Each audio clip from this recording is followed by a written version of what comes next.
5월은 가정의 달입니다. 우리 교회는 가정의 달을 맞이해서 교회에서 특별히 무엇을 하지는 않지만 매년 청년들이 꽃을 준비해서 어른들의 가슴에 달아주는 작은 이벤트를 진행하고 있습니다. 특별히 올해는 유치부부터 중고등부까지 교회 학교의 아이들이 지난주에 열심히 꽃을 만들어서 오늘 이렇게 어른들께 달아드렸습니다. 어른들이 자녀들을 함께 양육하는 마음으로 한 마음으로 기도해 주시고 아이들에게 든든한 울타리가 되어 주셔서 감사드립니다. 그리고 아이들이 그런 어른들의 사랑에 감사하는 마음으로 꽃을 준비할 수 있도록 아이들에게 감사하는 마음을 가르쳐 주시는 우리 선생님들께도 감사드립니다. 목사님께서 지난 20년 동안 가르쳐 주신 말씀의 토대 위에 성도들이 각자의 자리에서 최선을 다해 말씀으로 살아내기 위해 노력하며 사랑을 나누는 모습에 교회의 일원으로서 늘 뿌듯함과 감사를 느끼고 있습니다. 교회 안에서 목회자는 목회자대로, 성도는 성도대로 자신의 사명과 역할을 감당해낼 때 교회가 바로 서는 것처럼 각 가정에서는 부모는 부모의 사명을, 자녀는 자녀의 사명을 감당하고 있습니다. 부모라면 자신이 가진 소유의 정도와 크기와는 상관이 없이 자녀가 잘 성장하고 자신의 몫을 해내길 바라는 마음으로 자녀의 성장을 돕습니다. 자신은 엎드려져서 자녀의 발판이 되어주더라도 자녀는 더 높은 곳을 향해 나아가기를 바라는 것이 모든 부모의 마음일 것입니다. 이런 부모에게 자녀가 그 뜻을 알고 최선을 다해 자신의 인생을 살아가는 것 그 자체로 큰 선물이 됩니다. 그리고 우리 성도들은 믿음을 가진 부모로서 우리가 하나하나 살피지 못하는 그 작은 영역까지도 하나님께서 채워주시길 바라는 마음으로 하나님께 자녀를 위한 기도를 드리고 있습니다. 오늘 함께 나눌 열왕기상 5장에서는 솔로몬이 성전 건축을 위해 준비하는 모습이 나오는데 1절에 두로왕 히람에 대한 소개로 시작하고 있습니다. 솔로몬이 기름 부음을 받아 다윗에 이어 왕이 되었다는 소식을 들은 두로왕 히람은 솔로몬에게 신하들을 보내어 축하하였는데 그 이유가 무엇인지 성경에 기록되어 있습니다. 1절에 히람이 그 평생에 다윗을 사랑하였기 때문이다 라고 기록하고 있습니다. 두로는 지금 그 레바논 지역으로 이스라엘의 북서쪽의 해안에 위치한 나라입니다. 여기 베니게라고 나와 있는데 우리가 페니키아라고 알고 있는 그 지역이 있습니다. 그 지역의 두로는 항구 도시로 활발한 국제 무역을 통해 상업 도시로서의 위엄을 갖춘 당대 최고의 도시 중 하나였습니다. 여호수아 19장 29절에는 이스라엘 백성들이 가나안에 정착하기 위해 들어갔을 때 두로를 표현하기를 견고한 성읍이다 라고 표현하고 있습니다. 이를 보더라도 고대 가나안 지역에서 두로의 위상이 상당히 높았음을 알 수 있습니다. 당시 이스라엘 근처 강대국 중 하나였던 두로의 왕 히람이 이스라엘의 역사에 등장하는 것은 바로 다윗의 시대였습니다. 사무엘하 5장 11절에 두로왕 히람이 다윗에게 사절들과 백향목과 목수와 석수를 보내어 다윗의 왕궁 건축을 도왔다라고 기록하고 있습니다. 이에 대해서 성경은 다윗이 여호와께서 자기를 세우시고 이스라엘 백성의 왕으로 삼으신 것과 그의 백성 이스라엘을 위하여 그 나라를 높이신 것을 알았다라고 기록하고 있습니다. 하나님께서 다윗을 통해 이스라엘을 강하게 하셨고 이스라엘이 강대국으로 영향력을 끼치는 나라가 되자 주변의 강대국 중 하나인 두로와 화친을 맺게 되었음을 고백한 것입니다.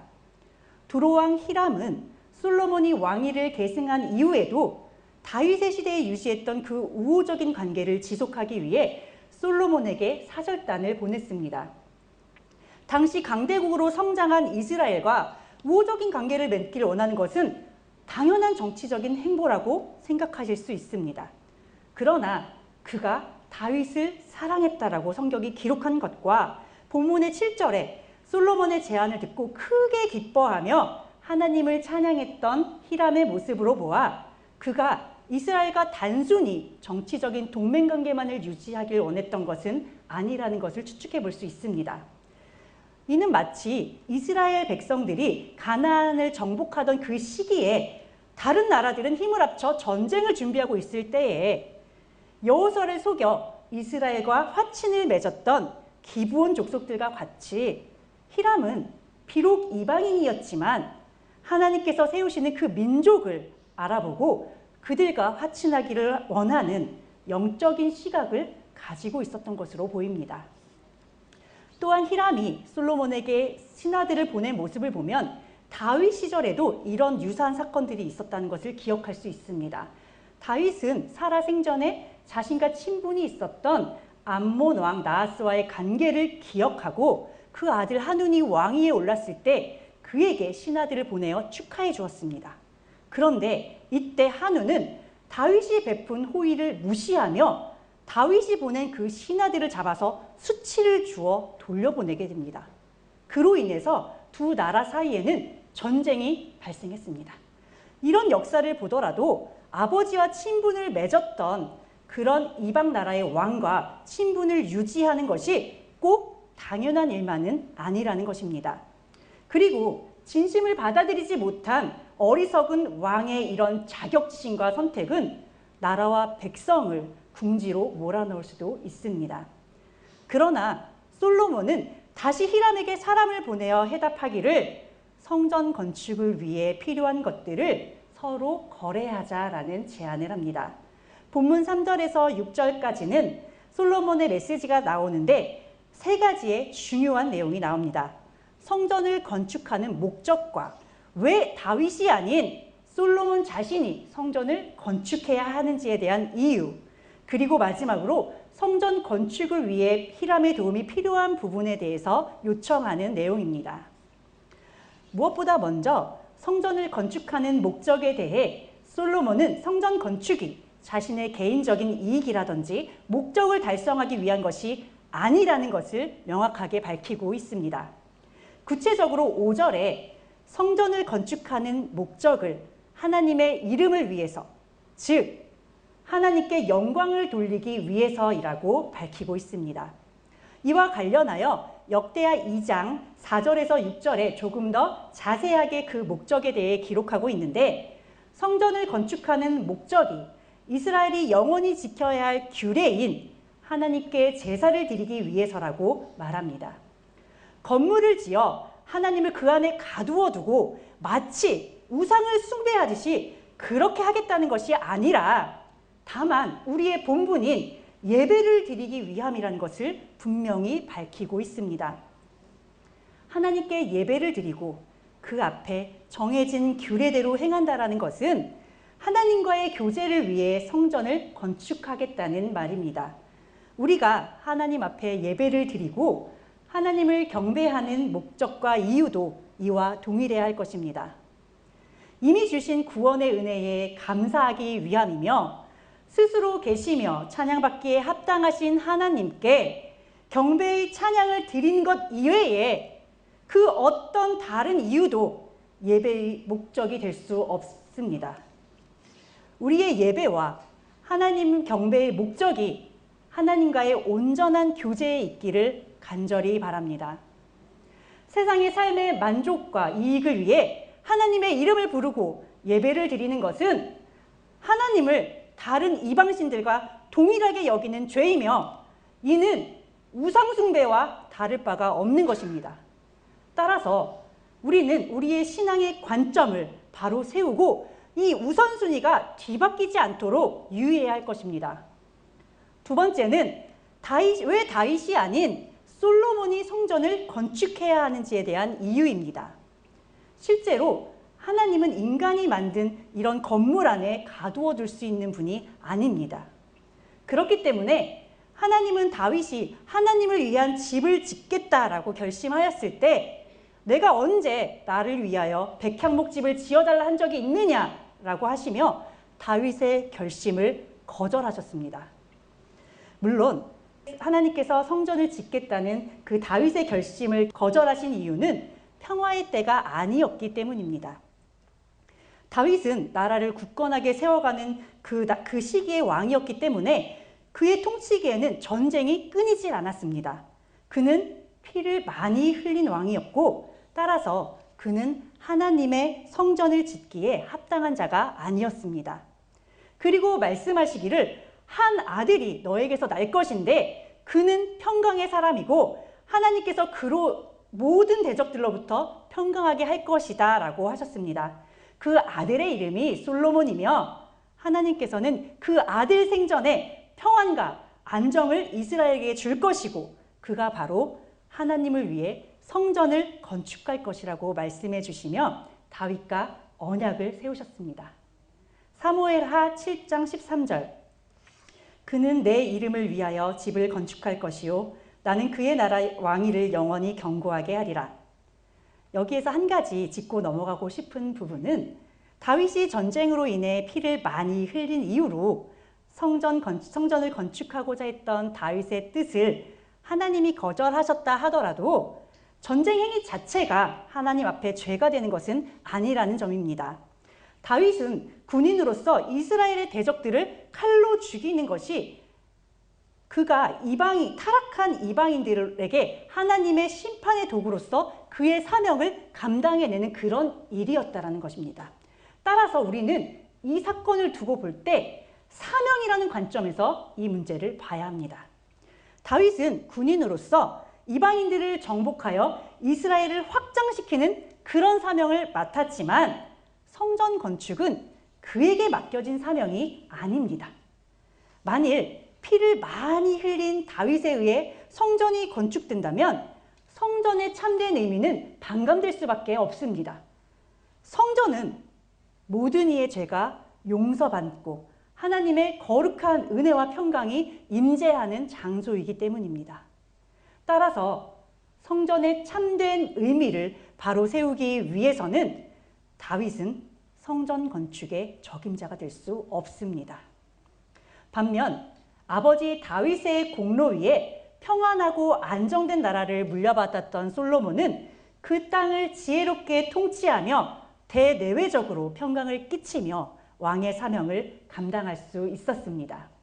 이런 평안한 시대를 솔로몬은 4절에 이르기를 사방에 태평을 허락하셔서 대적도 없고 재앙도 없다라고 표현하였는데 그의 말 그대로 하나님께서는 솔로몬이 성전 건축을 감당할 수 있도록 태평성대의 시기를 허락하셨습니다. 국력의 신장에 힘입어 안팎으로 평안한 상태가 이루어졌으므로 다윗의 성전 건축을 방해했던 사방의 전쟁이 사라진 것입니다. 솔로몬이라는 그 이름 자체도 평강이라는 뜻의 샬롬에서 파생된 것으로 그가 장차 평강의 왕이 될 것을 나타내는 이름이기도 한 동시에 솔로몬은 평강의 왕이신 예수 그리스도를 예표하기도 합니다. 성전의 참된 의미와 각자 맡은 사명이 다르다는 것을 알고 있음에도 불구하고 인간적인 마음에서 보면 평생을 하나님께서 기름 부으신 왕의 사명을 감당하면서 최선을 다해 살아왔던 다윗의 입장에서는 하나님의 이런 뜻이 다소 서운한 그런 말씀일 수도 있겠다라는 생각이 들기도 했습니다. 아주 인간적인 입장에서. 그렇지만 다윗은 하나님의 그 말씀을 축복의 말씀으로 받아들이고 감사의 찬양을 드릴 수 있는 아주 성숙한 믿음을 가진 사람이었습니다. 역대상 22장 14절 내가 환난 중에 여호와의 성전을 위하여 금 10만 달란트와 은 100만 달란트와 놋과 철을 그 무게를 달 수 없을 만큼 심히 많이 준비하였고 또 제목과 돌을 준비하였으나 너는 더할 것이며 역대상 22장과 29절에는 다윗이 솔로몬의 성전 건축을 위해 최선을 다해 준비하는 모습이 기록되어 있습니다. 그는 목숨을 걸고 나가서 싸운 전쟁에서 승리하여 얻은 전리품들을 모두 하나님의 성전 건축을 위해 준비해 두었습니다. 뿐만 아니라 그는 이스라엘 모든 백성들에게도 성전 건축에 대한 하나님의 뜻에 대해서 전하고 백성들이 솔로몬을 도와 성전 건축에 동참할 것을 요청하였습니다. 그 결과 모든 백성들 역시 즐거이 헌신하며 성전 건축을 위해 여호와의 곳간이 차고 넘치도록 많은 예물을 준비하였습니다. 금 한 달란트, 우리 달란트 비율을 다 아시잖아요. 금 한 달란트의 무게가 약 34kg라고 합니다. 입이 쫙 벌어지시는 분들이. 그런 것을 생각을 해본다면 10만 달란트면 도대체 막 몇 톤 계산도 안 되죠. 그 정도로 엄청난 무게의 양과 그런 규모들을 준비했기 때문에 실제로 이 시대에 다윗이 이렇게 엄청난 양의 금과 은을 준비한 것이 과연 가능한 일이냐라는 문제 때문에 이 부분에 대한 다양한 해석들이 존재합니다. 하지만 현재의 우리 기준에 불가능하다고 보인다 하더라도 그 당시에 하나님께서 예비하신 일들에 대해서 불가능할 것이다 라고 추정할 이유는 전혀 없습니다. 또한 오늘 전하고자 하는 말씀의 취지와도 이것이 별 상관이 없기 때문에 이 부분에 대한 자세한 설명은 생략하고자 합니다. 그저 기쁜 마음으로 자신의 전부를 들여 헌신했던 그 다윗의 귀한 마음에 집중하시며 이 부분을 보시면 됩니다. 열왕기상 7장에는 솔로몬이 성전 건축을 모두 완성한 장면이 나오는데 51절에 이르기를 다윗이 드린 예물을 가져다가 성전 창고에 넣었다라고 합니다. 솔로몬이 성전을 건축할 때 백향목과 그 거대한 성전에 금을 입혀가지고 만들었단 말이에요. 아주 화려하게 건축했음에도 불구하고 다윗이 준비한 헌물이 남아서 다시 성전 창고에 들였다라는 것은 다윗이 정말 얼마나 아낌없이 후하게 기쁨으로 이 성전 건축 준비를 했는지를 알 수 있게 하는 대목입니다. 성전 건축을 준비하는 솔로몬을 보면서 하나님께서 얼마나 철저하게 이 상황들을 주관하시며 모든 것들을 완벽하게 준비하셨는지를 깨달을 수 있었습니다. 또한 하나님의 마음과 뜻을 잘 알고 온전히 순종했던 다윗의 그 믿음이 아주 찬란하게 빛나는 것을 느낄 수 있었습니다. 이처럼 하나님께서는 다윗을 통해 성전 건축에 필요한 재물을 준비하게 하셨습니다. 또한 사람들을 준비시키셨고 건축 자재와 건축 기술자를 보내줄 나라의 왕과 아버지 때에서부터 가깝게 지내도록 모든 여건을 준비하셨습니다. 그리고 솔로몬은 이런 하나님의 마음과 아버지의 뜻을 바로 알아 성전 건축을 그대로 이행하기 위해 준비하고 있습니다. 히람에게 자신의 성전 건축을 향한 그 의지가 아버지 다윗의 뜻에서 이어진 것이며 더 나아가 하나님의 명령을 준행하는 것임을 알려주고 있습니다.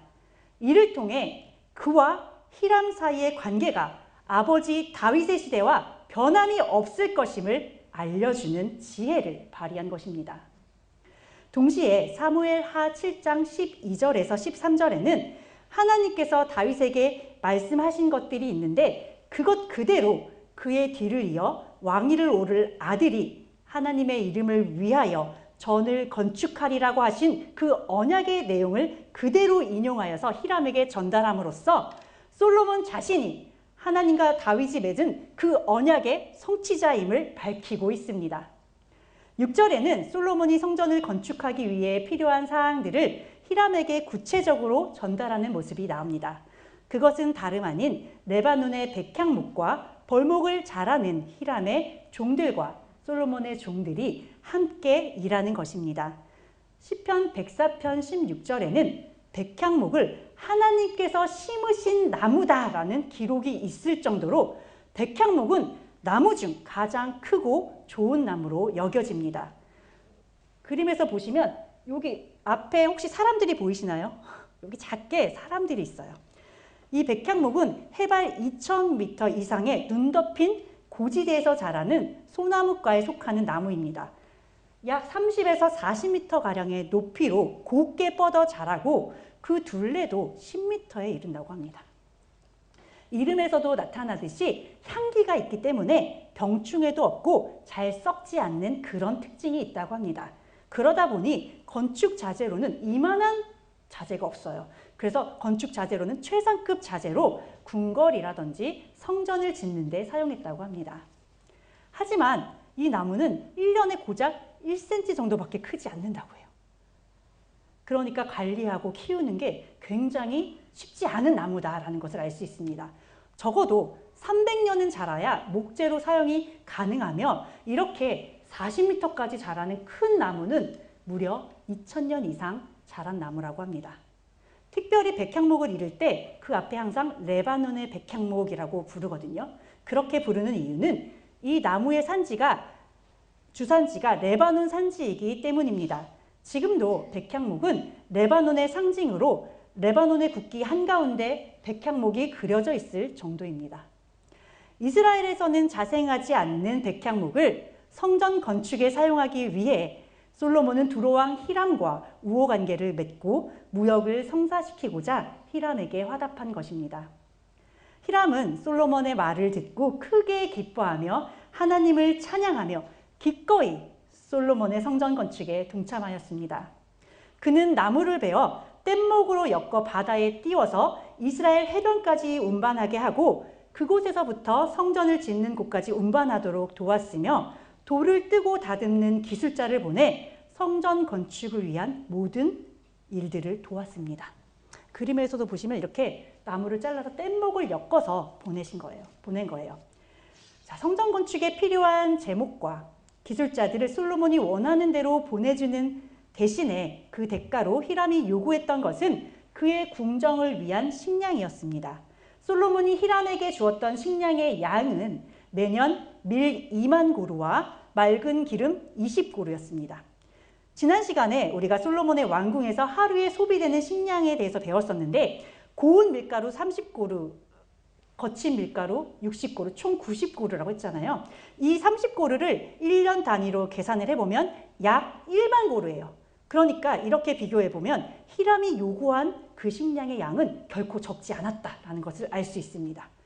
솔로몬이 자신의 궁정에 필요했던 식량의 버금가는 양의 식량을 매년 히람에게 이렇게 공급하였던 것을 보면 솔로몬 시대에 얼마나 많은 풍요를 누리고 있었는지를 다시 한번 확인할 수 있습니다. 열왕기상 5장 12절 여호와께서 그의 말씀대로 솔로몬에게 지혜를 주신 고로 히람과 솔로몬이 친목하여 두 사람이 함께 약조를 맺었더라. 성경은 솔로몬이 성전 건축에 필요한 것들을 얻기 위해 두로왕 히람과의 계약을 잘 맺고 좋은 관계를 유지한 것에 대해 하나님께서 솔로몬에게 주신 지혜의 결과다라고 기록하고 있습니다. 하나님께서는 솔로몬 개인과 한 언약뿐만 아니라 다윗과 맺은 언약, 더 나아가서는 이스라엘 백성과 맺은 언약을 충실히 성취해 나가고 계심을 보여주는 것입니다. 이제 두로왕 히람과 우호적인 계약을 맺고 성전 건축에 필요한 제목을 확보한 솔로몬은 본격적으로 역군을 일으키고 성전 준비를 위해 박차를 가합니다. 솔로몬이 일으킨 역군의 수는 이스라엘 백성 3만 명과 이스라엘에 거주하고 있던 이방인들 15만 명이었습니다. 이스라엘 백성들로 이루어진 역군 3만 명은 이방인들로 구성되었던 진군 7만 명과 돌뜨는 자 8만 명과는 구별이 됩니다.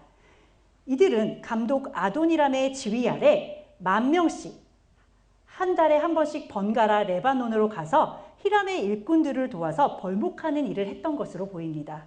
요즘 시대로 보면 3교대라고 할 수 있죠. 한 달씩 3교대로 일을 하면서 나머지 2달은 집에서 자유롭게 자신의 일들을 할 수 있었습니다. 솔로몬이 이들을 한 달에 1만 명씩 번갈아서 일을 시킨 것에서도 우리는 그의 지혜를 엿볼 수 있습니다. 이들이 1년 중에 8개월간은 자신의 생업과 가사를 돌볼 수 있게 함으로써 노동의 효율성을 높일 수 있는 동시에 이스라엘의 일상 경제가 무너지지 않도록 할 수 있는 효과가 있으며 백성들이 자신의 가정을 돌볼 수도 있습니다. 이들과는 대조적으로 짐꾼과 돌뜨는 자는 이방인들로 이루어져 있습니다. 이들은 이스라엘 땅에 남아 있었던 가나안 사람들로 이들에 대해서는 열왕기상 9장 21절에 특별히 노예 역군이다 이렇게 지칭하고 있어요. 따라서 이스라엘 백성으로 구성된 역군과는 좀 다릅니다. 짐꾼들의 임무는 벌목한 나무나 뜬 돌을 성전 건축 장소까지 운반하는 일이었습니다. 앞서 보셨던 백향목을 운반한 그 경로를 다시 한번 보시면 히람이 백향목을 운반한 장소는 이스라엘의 욥바라는 항구였습니다.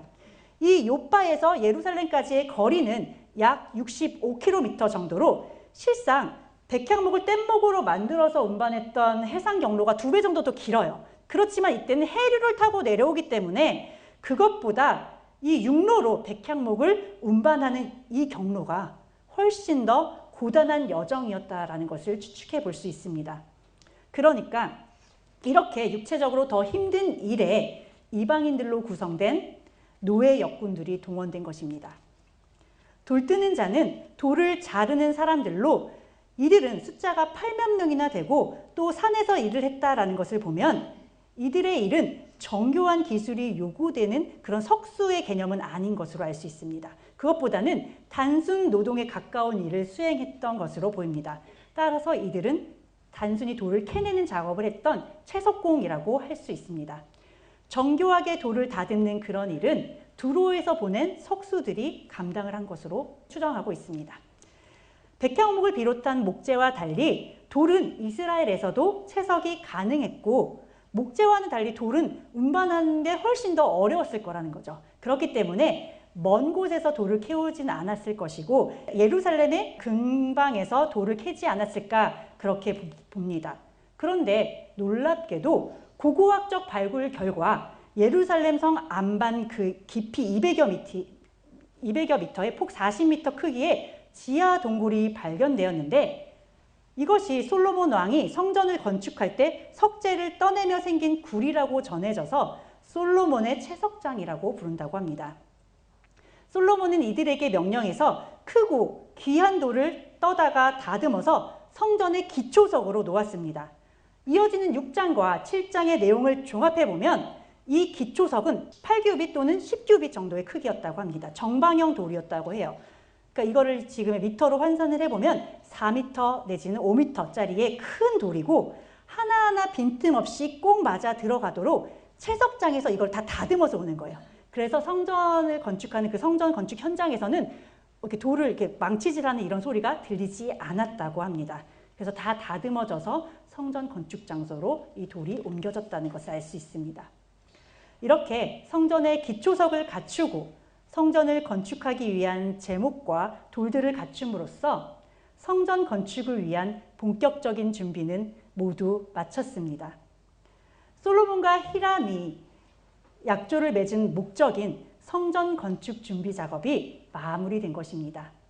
어떤 분은 솔로몬이 성전 건축과 관련해서 하나님께 기도를 했다라는 기록이 없다라는 것이에요. 그리고 이방인들을 성전 건축에 끌어들임으로써 하나님의 뜻에 어긋난 성전 건축을 했다라고 비판하시는 분들도 있습니다. 그러나 이미 하나님의 뜻과 아버지 다윗의 그 유지를 그대로 이어받아 성전 건축을 이행한 것이므로 본문을 이렇게 해석하는 것은 무리가 있어 보입니다. 신명기 8장 18절 내 하나님 여호와를 기억하라. 그가 내게 재물 얻을 능력을 주셨음이라. 이같이 하심은 내 조상들에게 맹세하신 언약을 오늘과 같이 이루려 하심이니라. 오히려 우리는 솔로몬이 두로의 히람과 함께 성전 건축을 준비해 나가는 모습을 보며 하나님이 어떤 분이신가에 대해 배울 수 있어야겠습니다. 하나님은 온 우주를 말씀으로 창조하신 창조주이시며 스스로 계신 분임에도 불구하고 피조물인 인간과 맺으신 그 언약을 그 말씀을 신실하게 지키시고 성취하시기 위해 역사하시는 분이십니다. 다윗을 모든 전쟁에서 승리하게 하시며 전리품을 얻어 성전 건축을 준비하게 하신 분도 하나님이고 그를 통해 이스라엘을 대적하는 자들을 이스라엘 통치하에 두시는 분도 하나님이시며 성전 건축이 가능하도록 이스라엘에 평화를 주시는 분도 하나님이십니다. 다윗과 솔로몬, 이방인인 히람에게까지도 각자에게 합당한 사명을 주시며 그들이 사명을 감당할 수 있도록 친히 도우시며 역사를 주관하시는 그 하나님을 보시길 바랍니다. 더 놀랍고 감사한 것은 하나님의 역사를, 그 뜻을 잘 알고 순종하는 사람들을 통해 이뤄가신다는 것입니다. 다윗은 하나님의 뜻을 이해하고 그 뜻에 굴복하며 기쁨으로 자신에게 허락된 사명을 감당하였고, 하나님의 뜻이 아들을 통해 성취되도록 최선을 다해 도왔습니다. 비록 솔로몬이 하나님께서도 주신 지혜로 히람과 약조를 맺기도 했고 역군을 일으키며 성전 건축을 이행했다고는 하지만, 아무리 보아도 성전 건축의 역사에서 그가 한 일이 그렇게 많아 보이지는 않습니다. 그럼에도 불구하고 그는 평강의 왕으로 오실 예수 그리스도를 예표하며 성전 건축이라는 하나님의 사명을 감당해내는 참으로 귀한 축복의 자리에 앉았습니다. 우리들 역시 솔로몬처럼 예수 그리스도의 십자가 앞에 우리의 공로를 내세울 것이 단 하나도 없는 죄인들입니다. 그럼에도 불구하고 하나님께서는 우리를 어둠 가운데서 빛의 자녀로 불러주시고 마지막 때에 가장 어두운 이 세상에서 밝게 빛날 진리의 말씀을 허락해 주셨습니다. 이제 우리가 감당해야 할 사명은 재림주가 다시 오시기 바로 직전, 이 세상이 가장 어두운 이때에 말씀의 등불을 높이 들고 한 영혼이라도 빛 가운데로 인도하는 것입니다. 부디 매주 선포되는 이 귀한 진리의 말씀을 붙드시고 삶으로 살아내시어 주변에 있는 사람들에게 선한 영향력을 끼치시고 당당하게 진리의 말씀을 선포하심으로 하나님께서 마지막 때 맡기신 사명을 충실히 감당하시길 바랍니다. 기도하고 마치겠습니다. 태초부터 지금까지 역사하시며 인생을 돌아보시는 하나님 감사합니다. 저희가 마음과 뜻과 정성을 다하여 이 세상 모든 아름다운 것들을 총동원하여 주님의 이름을 영화롭게 한다 하여도 그것들은 이미 주님의 것이며 주님께는 한낱 먼지만도 못한 것들일 텐데, 하나님 앞에 무릎 꿇는 그 마음만이 좋다 하시며 오늘도 저희들을 안아주시니 감사드립니다. 말씀을 알아갈수록 저희는 낮아지고 주님은 높아지는 놀라운 역사를 경험하게 하여 주시고, 그렇게 태초에 정하신 질서를 회복하며 주님 기뻐하시는 자녀로 살게 하여 주시기를 바랍니다. 예수 그리스도의 이름으로 기도드립니다. 아멘.